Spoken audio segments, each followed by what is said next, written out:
9/11 एक ऐसा दिन था जिसे अमेरिकन्स अपनी पूरी जिंदगी में कभी नहीं भूल पाएंगे। ऐसा दिन जिसने यूएस को ही नहीं बल्कि पूरी दुनिया को हिला के रख दिया। Raining debris on all of us. We better get out of the way.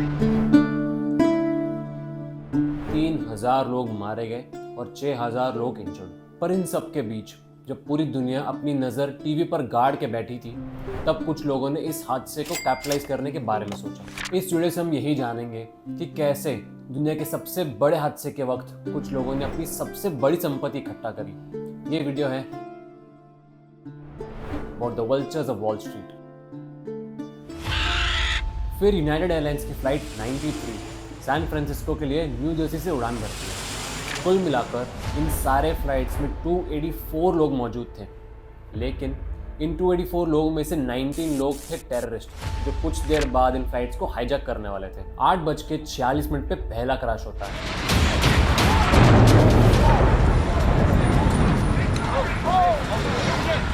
World trade centre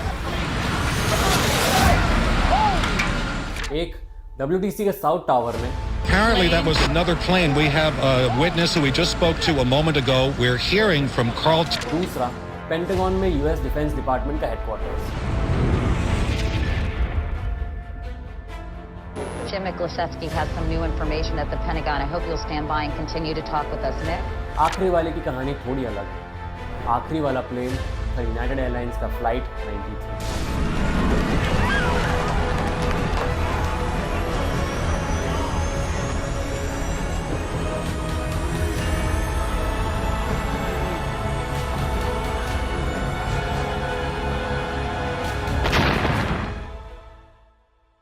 इस अटैक के पीछे अल-कायदा, जिन्होंने अटैक कराई, उनका मकसद ये था कि अमेरिका के सिंबल्स ऑफ पावर को अटैक करके अमेरिका को दुनिया के सामने सर झुकवाना। लेकिन बाकी सारे फ्लाइट्स जब यूएस के इंपॉर्टेंट बिल्डिंग्स में क्रैश हुए, ये आखिरी वाला एक साधारण से खेत में क्रैश हुआ। क्यों? क्योंकि ये आखिरी फ्लाइट होने की वजह से बाकी सारे अटैक्स के बारे में ऑलरेडी पैसेंजर्स को खबर लग चुकी थी, और क्योंकि उनके पास जो ऑप्शंस थे वो था इधर ऐसे फ्लाइट्स की जैसे क्रैश करना या इन आतंकवादियों से लड़कर अपने बचने के चांसेस बढ़ाना, और उन्होंने दूसरा ऑप्शन चूज किया। फ्लाइट 93 के 37 बहादुर पैसेंजर्स और क्रू मेंबर्स मिलकर इन टेररिस्ट से लड़ने लगे। इस वजह से जो फ्लाइट डेस्टिनी थी व्हाइट हाउस में क्रैश करने के लिए, वो डायरेक्शन बदलकर बाजू के खेत में क्रैश हुआ। जब पहला अटैक हुआ तो लोगों ने सोचा कि ये कोई एक्सीडेंट है, टेररिस्ट अटैक तो किसने कंसिडर भी नहीं किया था। बट जब दूसरा अटैक हुआ तब लोगों को शक होने लगा। सेकंड क्रैश होते ही NYSE और नैस्डैक ने उस दिन के लिए ट्रेडिंग कैंसिल कर दिया। यूएस में ही नहीं बल्कि यूएस के बाहर भी लंदन स्टॉक एक्सचेंज और दूसरे एक्सचेंजेस भी बंद कर दिए गए थे पॉसिबल अटैक्स की संभावना में। और जब 17 सितंबर को मार्केट रीओपन हुआ तो एक मैसिव गिरावट हुई। NYSE तो 4% से भी ज़्यादा गिर गया था। इनफैक्ट मार्केट तो ओपन ही बड़े गैप डाउन के साथ हुआ था। एक हफ्ते में S&P 500 ने 14% से भी ज़्यादा का फॉल लिया। इस पूरे दौरान में यूएस मार्केट्स में $1.4 ट्रिलियन का लॉस रिकॉर्ड हुआ। अब इन सब से तो मार्केट में भारी नुकसान तो हुआ, लेकिन ऐसे कुछ लोग थे, कुछ अपॉर्चुनिस्टिक ट्रेडर्स, जिन्होंने इस फॉल को पहले ही एंटिसिपेट कर लिया था। उन्होंने जल्दी एक्ट करने की वजह से इस फॉल से अपना लॉस होने से बचाया ही नहीं बल्कि प्रॉफिट्स भी कमा पाए। बिल के लिए वो दिन उनके साधारण दिन से कुछ अलग नहीं था। उनके ऑफिस के ट्रेडिंग रूम में उस दिन कुछ ज़्यादा एक्टिविटी हो ही नहीं रही थी, लेकिन टीवी पे न्यूज़ चैनल शुरू था म्यूट वॉल्यूम करके। 8:14 का पहला फ्लाइट क्रैश के 30 मिनट बाद ये खबर न्यूज़ चैनल्स टेलीकास्ट करने लगते हैं। बाकी लोगों की तरह बिल का भी पहला थॉट टेररिस्ट अटैक के बारे में नहीं था। उन्हें भी लगा कि शायद ये एक फ्लाइट क्रैश ही होगा, लेकिन उनको ये भी पता था कि 1993 में ओसामा बिन लादेन ने इसी WTC में एक बॉम्ब ब्लास्ट करवाया था। और इसके बाद उनकी रिसर्च के बाद उन्हें ये भी पता चला कि टेररिस्ट यूजुअली टारगेट को तब तक अटैक करते हैं जब तक वो पूरी तरीके से डिस्ट्रॉय ना हो। तो उनकी इस थ्योरी के हिसाब से ये उनका किया धरा हो सकता है, लेकिन बिल अपने इस थ्योरी से खुद सेटिस्फाइड नहीं थे। वो अपने टीम मेंबर के साथ डिस्कस करते रहे एक टेररिस्ट अटैक के प्रोबेबिलिटी के ऊपर, और अगर ऐसा हुआ है तो उनके पोर्टफोलियो को कैसे अफेक्ट कर सकते हैं। और तभी ही न्यूज़ में दिखता है कि दूसरा प्लेन WTC के साउथ टावर में क्रैश होता है। अब बिल को पूरा यकीन हो गया था कि ये कोई साधारण प्लेन क्रैश नहीं है बल्कि एक प्लान्ड अटैक है। बिल का ग्लोबल मैक्रो हेज फंड, जो कि अटैक से पहले पॉजिटिव इकोनॉमिक आउटलुक की वजह से था, उसका लॉन्ग बायस था और इसने लगभग $250 मिलियन की पोजीशन रखी थी। लॉन्ग बायस एक इन्वेस्टमेंट स्ट्रैटेजी है जिसमें उन स्टॉक्स और एसेट्स में लॉन्ग पोजीशंस ली जाती है जिनकी वैल्यू फ्यूचर में बढ़ने की उम्मीद होती है। अटैक के सिर्फ 8 मिनट के बाद इनका ये पॉजिटिव आउटलुक कंप्लीटली बदल गया। बिल और उनकी टीम ने फोन उठाया और जल्दी से अपने सारे रिस्की एसेट्स बेचने लग गए। अब पहले अटैक के बाद ही न्यूयॉर्क स्टॉक एक्सचेंज और नैस्डैक ने अपने सारे ऑपरेशंस बंद ही नहीं बल्कि पूरे बिल्डिंग को ही इवैक्यूएट करवा दिया।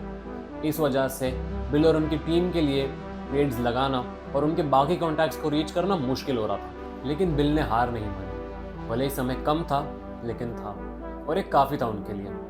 बिल और उनकी टीम ने जिनको भी बेच सकते थे उन सबको बेचा और उन्होंने सेफ हेवन एसेट्स खरीदना चालू कर दिया। अब सेफ हेवन एसेट्स वो इन्वेस्टमेंट्स होते हैं जो फाइनेंशियल इंस्टेबिलिटी या मार्केट डाउनटर्न्स के दौरान वैल्यू मेंटेन करते हैं। गोल्ड, गवर्नमेंट बॉन्ड्स और स्टेबल करेंसीज इनके कुछ एग्जांपल्स हैं। जब मार्केट वॉलेटाइल होता है, इन्वेस्टर्स इन एसेट्स में पैसे डालकर अपने फंड्स को प्रोटेक्ट करते हैं। इस भागदौड़ के बीच में न्यूयॉर्क, जहां वो प्रेजेंटली थे, वहां उनके कनेक्शन से कांटेक्ट करना मुश्किल था, तो उन्होंने डॉइचे बैंक के लंदन ब्रांच को कांटेक्ट करके $35 मिलियन का स्विस फ्रैंक खरीदने का ऑर्डर दे दिया।